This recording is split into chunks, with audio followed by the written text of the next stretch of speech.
नमस्ते। आप सभी का बहुत बहुत स्वागत है आपके अपने channel Indian style cooking with Neetu में। दोस्तों, आज हम आपके साथ बाबा धाम का प्रसिद्ध प्रसाद पेड़ा की रेसिपी शेयर करने वाले हैं। ये जो पेड़ा आप देख रहे हैं, ये पेड़ा हमारे बिहार में बहुत ही ज़्यादा फेमस है। कोई भी फेस्टिवल हो, रक्षाबंधन हो या फिर दिवाली हो, हर फेस्टिवल में हम लोग ये पेड़ा तो जरूर बनाते हैं। देवघर, जिसे कि बाबा धाम भी बोला जाता है, वहाँ पे प्रसाद के रूप में ये पेड़े मिलते हैं और ये पेड़े काफी प्रसिद्ध है। इतनी ज्यादा प्रसिद्ध है कि इसकी डिमांड दूर दूर से आती है। विदेशों से भी लोग आते हैं तो इस पेड़े को खरीद कर ले जाते हैं। लोग इस पेड़ा को काफी ही ज्यादा पसंद करते हैं। तो आज हम बिल्कुल वही बाबा धाम के पेड़े में जैसा टेस्ट होता है, वही वाला पेड़ा आपके साथ शेयर करने वाली हूँ। एक बार आप इस पेड़ा को खा लिए तो सालों तक इसका स्वाद कभी नहीं भूल पाएंगे। ये बहुत ही ज्यादा स्वादिष्ट लगते हैं खाने में। तो चलिए देर न करते हुए इस स्वादिष्ट पेड़ा की रेसिपी को हम बनाना शुरू करते हैं। पेड़ा बनाने के लिए सबसे पहले हमें एक बड़ी सी कढ़ाई लेनी है और उसमें डालना है आधा गिलास पानी। पानी को कढ़ाई के हर तरफ इस तरह से लगा के और इस पानी को हमें फेंक देना है। पानी इसलिए डाले हैं ताकि दूध जब डालें तो वो कढ़ाई में चिपके ना। पानी को फेंक दीजिए। इसके बाद हम इसमें दूध डालेंगे। पेड़ा बनाने के लिए हम यहाँ पर 2 लीटर दूध ले रहे हैं। ये गाय का दूध है। दूध को हमने पहले से ही उबाला हुआ है। आप भैंस के दूध से भी पेड़ा बना सकते हैं। हमने गैस का फ्लेम ऑन करके दूध को गैस पे रख दिया है। अब इसी तरीके से चलाते हुए उबाल आने देना है। गैस का फ्लेम इस वक्त तेज ही रखें ताकि दूध में जल्दी से उबाल आ जाए। तो यहाँ पर आप देख सकते हैं दूध में बहुत ही बढ़िया सा उबाल आ चुका है। तो गैस का फ्लेम अब लो टू मीडियम करके आप इसे लगातार चलाते हुए पकने देना है। हमें एकदम इसे गाढ़ा करना है और इसे गाढ़ा करके खोआ बनाना है। तो इसी तरीके से लगातार चलाते रहें और साइड साइड में जो मलाई वगैरह जमती है उसे भी आपको खुरच खुरच कर निकालते रहना है और दूध में ही मिक्स करते जाना है। तो यहाँ पर पेड़े बनाने के लिए हम 2 लीटर दूध लिए हैं गाय का।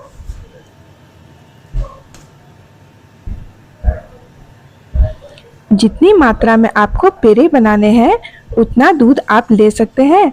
यदि भैंस के दूध से बनाते हैं तो पेड़े अधिक बनेंगे, क्योंकि भैंस का दूध बहुत ही ज़्यादा गाढ़ा होता है। तो यहाँ पर आप देख सकते हैं इसी तरीके से लगातार चलाते हुए दूध की मात्रा को हमने आधा कर लिया है। इसे लगातार इसी तरह से हमें और पकाना है। चलाते रहिएगा, छोड़िएगा बिल्कुल भी नहीं।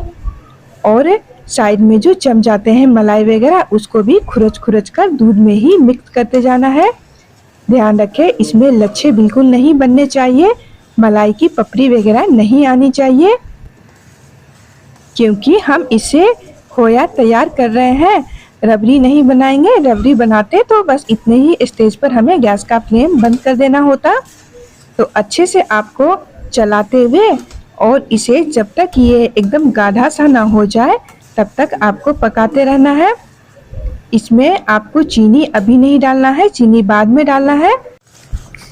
दोस्तों देखिए ये दूध धीरे धीरे खोए में बदलना शुरू हो गया है। आप यहाँ पर देख सकते हैं। इस स्टेज पर आपको बिल्कुल भी हाथ को नहीं रोकना है। अगर आप थोड़ा सा भी छोड़ देंगे तो नीचे तले में ये लगने लग जाएगा, जलने लग जाएगा। तो आपको लगातार चलाते रहना है इसी तरह से और इसे तब तक चलाना है जब तक ये सारा एकदम इकट्ठा ना हो जाए, जमसा ना जाए। दूध जब इस तरह से गाढ़ा हो जाता है तो फिर इसके छींटे बाहर निकल के आने लगते हैं और हाथ वगैरह में लगकर जलने लगते हैं हाथ। तो इस तरह से आप ढक्कन रख के और तब इसको आप गाढ़ा कीजिएगा। इस स्टेज पर आने के बाद लगातार चलाते रहना है, नीचे तले में नहीं चिपकना चाहिए। अगर चिपक जाएगा तो फिर वो जल जाता है और फिर पेड़े का टेस्ट जला जला हुआ ही आएगा। तो लगातार चलाते रहे। देखिए दूध का खोया बनकर तैयार हो गया है। पेड़ा को मीठा करने के लिए इसमें हम डालेंगे चीनी। तो देखिए जब इस तरह से गाढ़ा हो जाए तभी चीनी डालिएगा।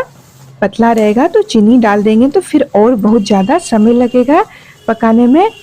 इस स्टेज पर हमें लाने में लगभग 1.5 घंटा लग चुका है, जबकि हमने लगातार गैस का फ्लेम तेज रखे थे। हमारे गैस का फ्लेम थोड़ा सा कम है तो इसीलिए हम तेज फ्लेम पे ही सारा कुछ किए हैं। चीनी हम यहाँ पर 300 ग्राम डाले हैं। चीनी यदि आपको मीठा कम पसंद है तो आप 200 ग्राम भी चीनी डाल सकते हैं। आप अपने हिसाब से चीनी देख लीजिएगा कितना डालना है। हम यहाँ पर 300 ग्राम डाले हैं और लगातार चलाते हुए फिर से हमें इसे गाढ़ा होने देना है। देखिए दोस्तों जैसे ही हमने चीनी डाला फिर से ये पतला होना शुरू हो गया है। अभी कम से कम 25 से 30 मिनट और लगेंगे इसको पेड़ा बनाने के लिए। इसका जो खोया तैयार होगा उसको बनने में। साइड कढ़ाई में जो भी ये चिपक जाते हैं सबको खरोच कर इसी में मिलाते रहना है। कुछ देर बाद आप देख सकते हैं खोया का कलर चेंज हो गया है और इसमें झाग झाग सा बनना शुरू हो गया है। तो जब इस तरह से इसमें झाग आ जाए तो समझ जाइए कि ये अब 5 से 7 मिनट में बन जाने वाला है। गैस का फ्लेम हमने अब मीडियम कर दिया था, तेज इस वक्त बिल्कुल भी नहीं रखिएगा, नहीं तो ये जरा सा भी यदि कढ़ाई में चिपके तो फिर पूरा मेहनत बर्बाद हो जाएगा। देखिए खोया को हमें इस तरह से गाढ़ा करना है। थोड़ा सा हमने निकाल लिया था और देखिए इस तरह से जब ये जम जाए तो फिर समझिए कि बन गया है। हमने गैस का फ्लेम बंद कर दिए हैं और गरम कढ़ाई में ही कुछ देर और इसे हमें भून लेना है। दोस्तों ये खोया पेड़ा बनाने के लिए बिल्कुल तैयार हो गया है। आप इससे कोई भी मिठाई बना सकते हैं, जैसे गुजिया में भी इसका इस्तेमाल कर सकते हैं, गुलाब जामुन बना सकते हैं। अब जल्दी से कढ़ाई से निकाल लीजिए। इससे ज़्यादा इसे ड्राई नहीं करना है, यदि और पका देंगे तो फिर पेड़ा जो वो बनेगा काफ़ी सख्त बन जाएगा या फिर नहीं भी बनेगा। तो इसलिए आपको जल्दी से एक थाली में निकाल लेना है। दोस्तों इस पेड़े के मिश्रण को प्लेट में या थाली में निकालने से पहले थाली में घी अच्छी तरह से जरूर लगाएं। हम वीडियो बनाने के चक्कर में तेल लगाना भूल गए हैं तो ये थोड़ा सा चिपकेगा। और इधर देख सकते हैं कढ़ाई में से अच्छी तरह से पोंछकर सभी को हमने निकाल लिए हैं। अब अच्छी तरह से इसे ठंडा होने देना है। अभी बिल्कुल भी नहीं छुइएगा, बहुत ही ज़्यादा गर्म है, हाथ जल सकते हैं। दोस्तों अब हम पेड़े का टेस्ट बढ़ाने के लिए यहाँ पर इलायची ले लिए थे। 6 से 7 इलायची को लेकर छिलके हटा दिए और आधा चम्मच चीनी के साथ क्रश कर इस तरह से हम पाउडर बना लिए हैं।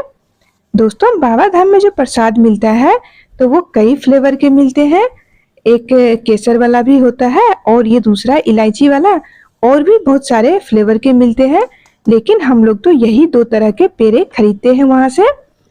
इलायची के पाउडर डालने के बाद अब इसे आपको मिला लेना है।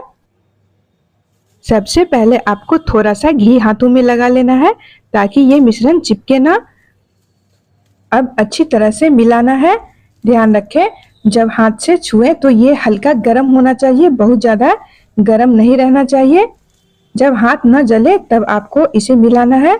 दोस्तों ये अभी भी बहुत ही ज़्यादा गर्म है तो मैं कुछ देर के लिए इसे और ठंडा होने देती हूँ। इसके बाद बढ़िया से जिस तरह से हम रोटी के लिए आटा गूंथते हैं उस तरह से गूंथ लेंगे।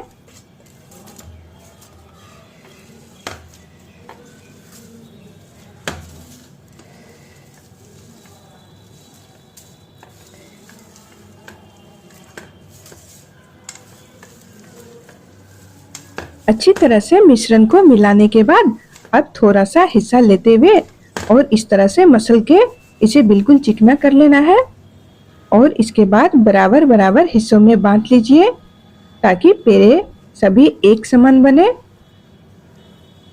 दोस्तों, एक बार आप इस विधि से दूध से पेड़ा बनाकर जरूर ट्राई करें। बहुत ही ज़्यादा स्वादिष्ट लगता है ये पेड़ा खाने में। तो यहाँ पर देखिए, अब ये एक हिस्सा लिया हमने और हथेलियों के बीच में इस तरह से गोल करके हल्का चपटा कर दीजिए और अंगूठे से इस तरह से दबा दीजिए। सभी को इसी तरह से बना लेना है। आधे घंटे बाद ये एकदम सख्त हो जाएगा, जिस तरह से मार्केट में पेड़े मिलते हैं उस तरह से। अभी ये हल्का गर्म है, इसीलिए ये गीला सा दिख रहा है। आधे से 1 घंटे बाद ये बिल्कुल सख्त हो जाएगा। दोस्तों, ये वीडियो मैं रात में बना रही हूँ, तो पेड़ा बनाते समय ही बिजली कट गई। तो फिर जब बिजली आई तब तक मैंने सारे पेड़े देखिए इस तरह से बनाकर तैयार कर ली हूँ। यदि खोआ को ज्यादा देर के लिए रहने देती तो फिर खोआ एकदम टाइट हो जाता और इस तरह से पेड़े नहीं बन पाते।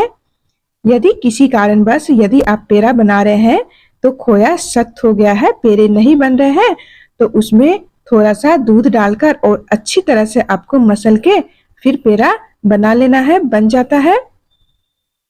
पर ध्यान रखें, जब खोया हल्का गर्म रहे तभी आपको पेड़ा बना लेना है। दोस्तों, इस पेड़ा को आप 1 महीने तक फ्रिज में स्टोर करके खा सकते हैं और फ्रिज से बाहर 10 से 15 दिन तक इसे रख सकते हैं, खराब नहीं होगा। बहुत ही स्वादिष्ट सॉफ्ट पेड़े बनकर तैयार होते हैं, जरूर बनाएं।